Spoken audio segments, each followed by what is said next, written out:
আধ্যাত্মিক জ্ঞান ও পাথরের গুণাগুণ বিচার করতে গিয়ে অনেক গুণী মানুষও ভরসা করেন একজন অভিজ্ঞ পীর জ্যোতিষরাজ লিটন দেওয়ান চিশতির ওপর। বিখ্যাত বক্তা গিয়াসউদ্দিন তাহেরিও যার আধ্যাত্মিক প্রজ্ঞার গুণমুগ্ধ।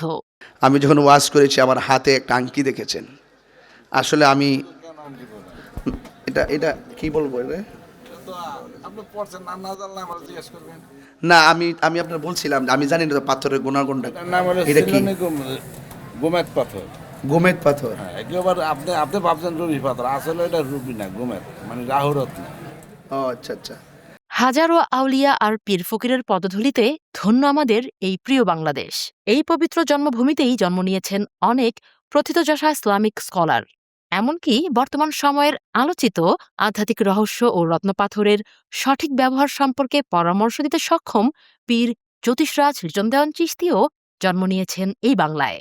জীবনের অমীমাংসিত সংকটের সমাধান পেতে আপনিও চলে আসুন আধ্যাত্মিক শক্তিসম্পন্ন পীর জ্যোতিষরাজ লিটন দেওয়ান চিশতির চেম্বারে।